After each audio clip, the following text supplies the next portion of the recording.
Question, Baroness Bennett of Manor Castle. My Lords, I beg leave to ask the question standing under my name on the order paper. My Lords, the Government has not made an assessment of sustainable levels of clothing sales, but reducing textiles waste will be critical to hitting our net zero goals. Our Maximising Resources, Minimising Waste paper, published in July, outlines our initial policy proposals for reducing textile waste. We propose to ban textiles waste from landfill, require clothing retailers to provide in-store take-back of unwanted textiles, and ask businesses to separate out textiles waste for reuse and recycling. I thank the Noble Lord the Minister for his answer, and I'm pleased that he acknowledged the critical place of dealing with the fashion sector, given that 20% of the world's water use and 10% of the greenhouse gases are generated by this, and the level of waste has trebled in the last 20 years. But in the EU, they are actually making very strong rules compared to what the Noble Lord the Minister offered, that clothing must become more durable, more repairable and more recyclable, and they are demanding extended producer responsibility. When is the UK going to catch up, or indeed, if we're going to be world leading, exceed what the EU is doing now? We have very demanding targets in our Environment Act commitments, which include a reduction by 50% to 2019 levels. The Noble Baroness is absolutely right about the impact of fashion and textiles in terms of both carbon and use of embedded water. And we will be publishing details next year of how we're going to progress the producer responsibility for textiles. Our priority is packaging. There are some outrageous claims made by people in the fashion industry about their sustainability, the sustainability of their products. I wonder what the government are going to do about greenwashing, about tackling those claims, some of which are, fabricated claims. The EU, as we've heard, is taking action, and that's one of the things that they're going to legislate on. So I just wonder if the government is similarly going to take action on that. What the government can have most control over is what happens to clothing when it's finished being used. So we are working with the industry on durability and then diverting it away from landfill. But Noble Baroness is absolutely right that the supply chain comes from right around the world. The amount of clothing produced doubled between 2020 and 2015, and this is because of a higher number of middle class and the demand for clothing. And this has come at a great environmental cost. It may not be the biggest emitter, both in terms of carbon, but also its impact on water. But the government is working internationally and domestically to tackle this very serious problem. My Lords, with... As the chair of a new commission on plastics and the environment, I'm conscious of the contribution of clothing to the mass of plastics in our oceans, gradually killing off our oceans. Is the government doing anything about reducing the amount of plastics used in clothing materials in order to begin to address that problem? We're certainly having ongoing engagement with the industry to try and reduce the amount of plastics. Of course, there is sometimes a trade-off when you're trying to get more durable garments that aren't disposed of so quickly. There is a trade-off between plastics. But the UK Water Industry Research Project, which was performed by the UK Centre for Ecology and Hydrology, reported in April last year that wastewater treatment plants remove 99% of microplastics by number and 99.5% by mass. We are looking at what France is proposing, which is a mandatory filter in washing machines, and that may be a direction down which we will go. A variety of sources.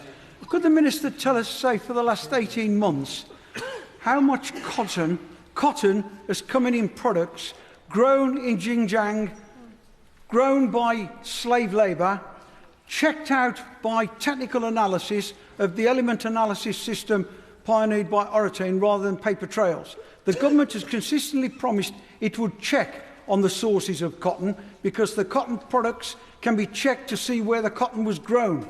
What's the government actually done about it in the last 18 months? Our anti-slavery legislation went a long way towards requiring companies to develop really robust information on their supply chains. And I can't give him a precise answer about the amount of cotton that has come from that particular area and how many of the workers involved were or were not by our standards, properly employed. But it is a very serious issue, which the consumer can have a great demand on retailers, and retailers can have a great effect. Government must play its part both domestically in terms of working. We've got 62% of clothing retailers are now signed up to our voluntary agreement, which goes precisely to the point the Noble Lord makes. That means that there are still some who aren't, and we will continue to make sure that we are having full transparency within the supply chain. We are now well into second-hand September, and speaking as somebody who made a vow 12 years ago to never buy anything new for the rest of my life, may I encourage my noble friend to join this campaign. eBay, charity shops, swishing, Vinted are all alternatives to us buying new clothes and creating more of the problem. My noble friend is a living example that buying from thrift shops is what we should all be doing. And so this month in particular, we should be encouraging people to do that.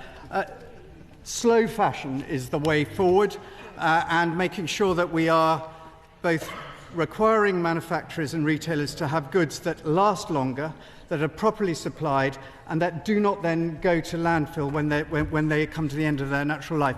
Recycling is now an emerging technology, but the most important thing is that we all stop buying so many new things. An estimated 92 million tonnes of textile waste is created annually by the fashion industry. This is set to increase by 2030. Thinking of Marrakesh as an example, would the Minister agree that it would be better for this redundant clothing to go to those parts of the world where they have lost their homes and their possessions instead of to landfill? Like everyone in this House, I pay huge tribute to those charities and organisations that precisely do that.